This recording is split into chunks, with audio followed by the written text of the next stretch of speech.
diet is related to it as well. Like I said, he would eat an entire banana in one go, but that would cause an overgrowth of yeast and really mess with that bacteria. What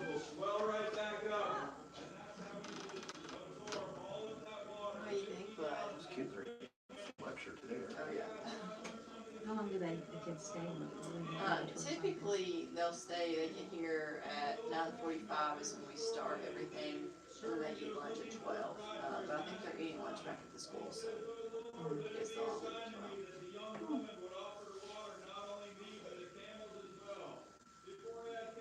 And John does that same lecture with all of the people that come, so everybody gets, yeah. And even when he does the sloth encounters, he has a set thing that he says every time, a set pattern. I'm like, I have everything that all my knowledge is in my head. I just talk about it when it comes up, because I would lose my train of thought if I just started it and tried to do this whole speech. And then I'd run out of things and talk about everything and then not have anything left. I just want to stare at them. They're so cool. And you can see those little tiny pinpoint pupils too. They stay like that in the daytime, but at nighttime they'll dilate quite a bit. You'll actually see more black in their eyes than you do color. Because they have a condition in their eyes that's called rod monochromacy, and that means they only have rod cells in their eyes and no cone cells. And the cone cells are what's responsible for seeing color, whereas rod cells pick up motion. So they see motion really well, but they can't distinguish what it is. They're completely colorblind. They basically just see in shapes and shadows. So, sometimes when Dash is looking back at me, he hears my voice, and so he knows that I'm back here somewhere. But if me and another person were standing right next to each other, he would not tell. He would not be able to tell which one's which. Are they like dogs who can differentiate by smell? Yes, their sense of smell is a lot better, because since their eyesight's so poor, their sense of smell and sense of hearing is really kind of heightened from that. And even their sense of touch. The leather paw pads that they have a lot of nerve endings in those that make it really sensitive when they grab a hold of something, which is why they're so slow with processing. Okay, that's a good branch. Okay, that's a good branch. But if they're scurrying from something, if they've been startled, they just grab a hold of something that looks like a branch, and then they go to grab the next one. Well, that's probably their own. Yeah, if you grab their own arm and they let go of the back one, they'll fall. But a sloth can actually survive a fall from up to 100 feet in the air and be completely unharmed. So their bones are really, their calcium phosphorus levels are very different than ours.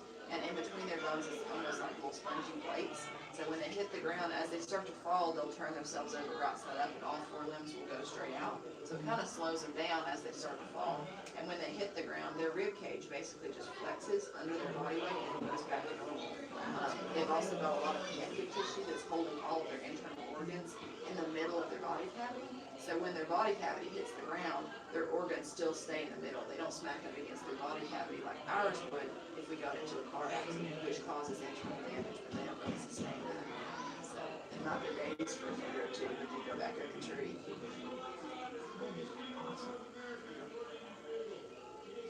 And sloths are actually really good swimmers as well.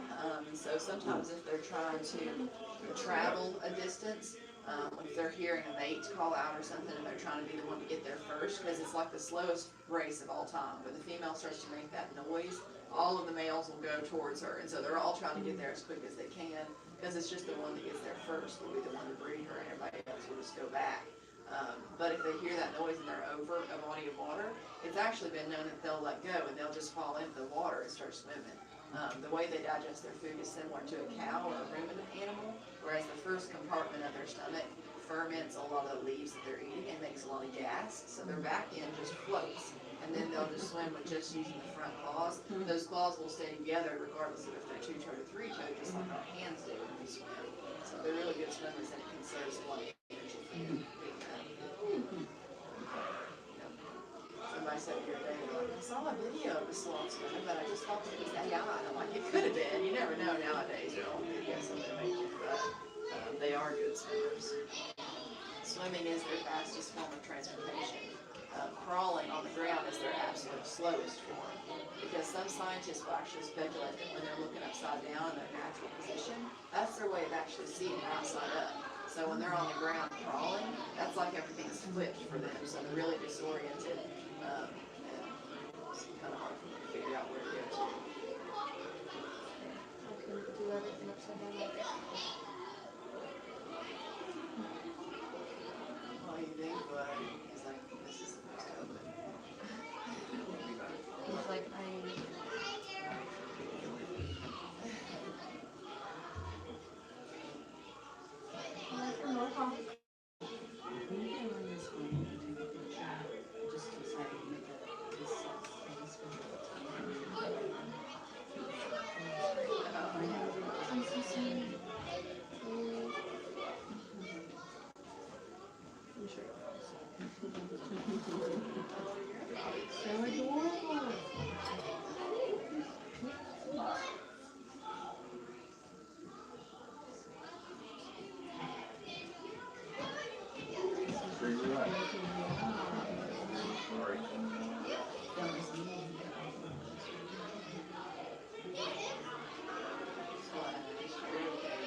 See how puffed up he looks right now?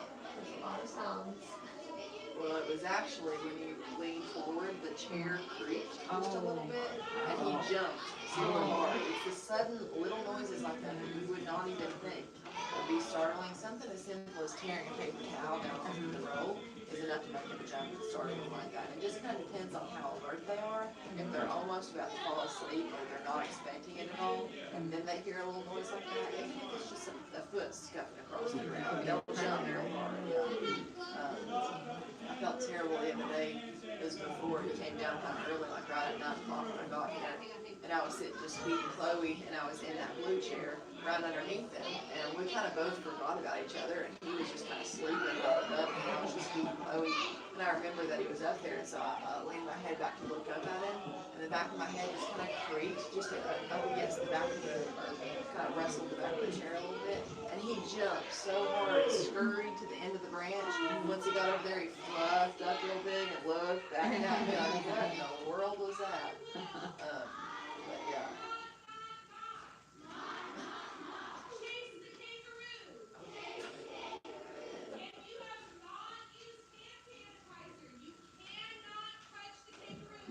There's a kangaroo.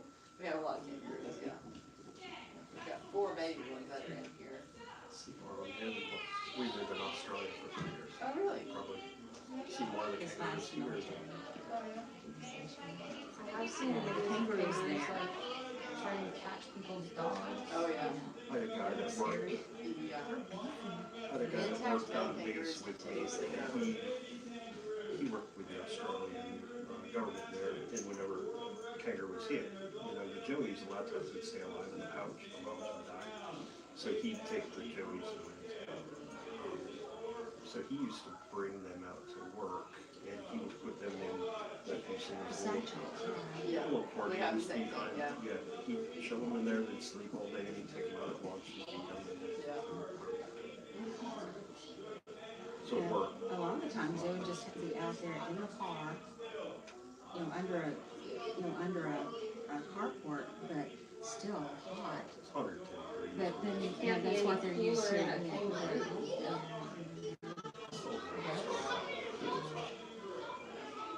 No, they live outside Yeah. in the sun. Used to have like 10, 12 people out there and watching TV and very Yeah, much there so. was one they did. They were the Joey Rescue Group. With that little kangaroo sanctuary they had there, that place was neat.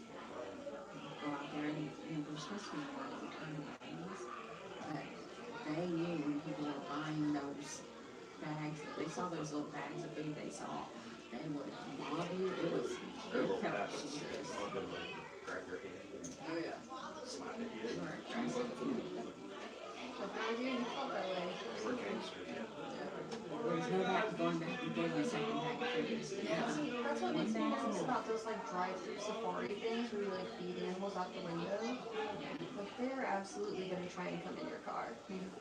I would much rather feed like a full-grown kangaroo through the comfort of my car door rather than hands-on like that. Because They're they'll, walking out. yeah. Yep. they'll, if they're just playing with you or if they're just kind of give me the food, they'll grab a hold of you like that and just kind of, Yeah, grab that's the what food. they were, but they come at you fast. Yeah. But if they're serious about it and they're upset about it, they'll grab a hold of you, Yes. go up on their tail, and then kick you and go to that feet.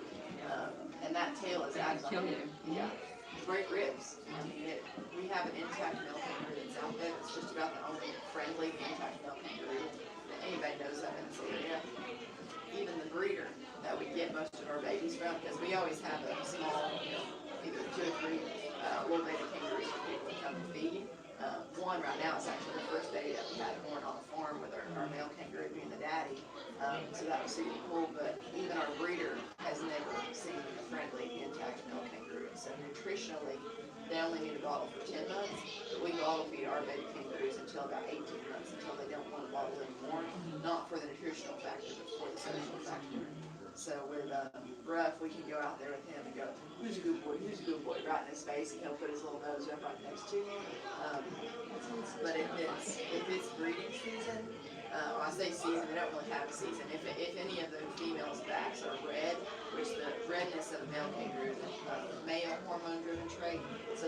glands on their chest, but if he's been mounting them and he's been breeding them, no males go in there with him, and it's a safety thing. The females, like it's, myself and another girl, we can go in there, they'll be just fine. But we can't have any of the males go in there because he tears up. So we're actually raising one of our bottle babies right now for our breeder, and he's a male. He's going to be intact because he does not have a friendly intact male kangaroo. And the breeder is a man himself, and so it's really hard for him to work with his females when he has the males out there.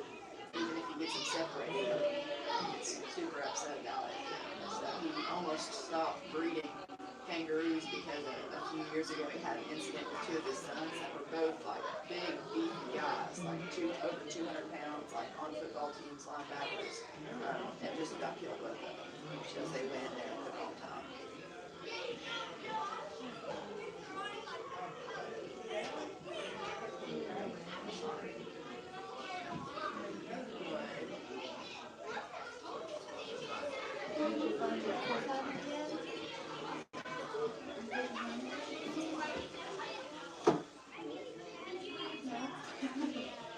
Did she jump? You feel her tighten up?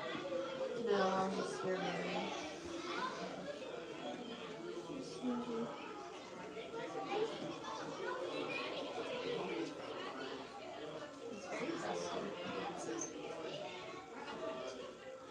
And the dust that falls down is actually not dander, it's shavings. It's the little dust from the shavings, and then he goes down there and uses the bathroom. He scooches his butt around on it, and that's what they are. But sloths don't have any natural shed to them. They don't have any natural scent glands, musk glands, or odor, or natural shed, like any hair that will come out. So they don't have any dander either. So some people kind of consider them to be hypoallergenic animals. Keep going.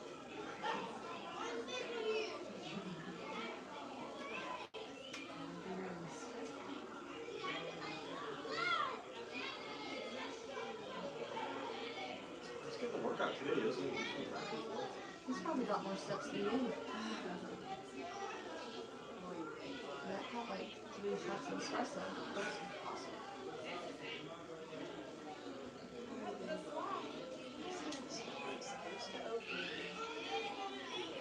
No, it's off the schedule. I'm sorry. Well, it's right at about time for us to end up.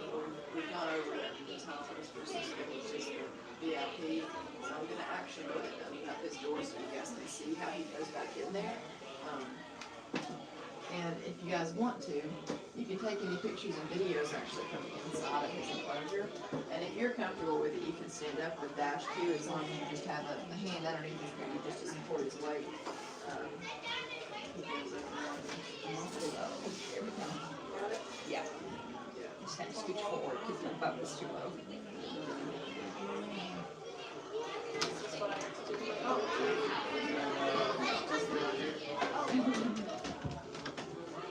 You guys are welcome to come in.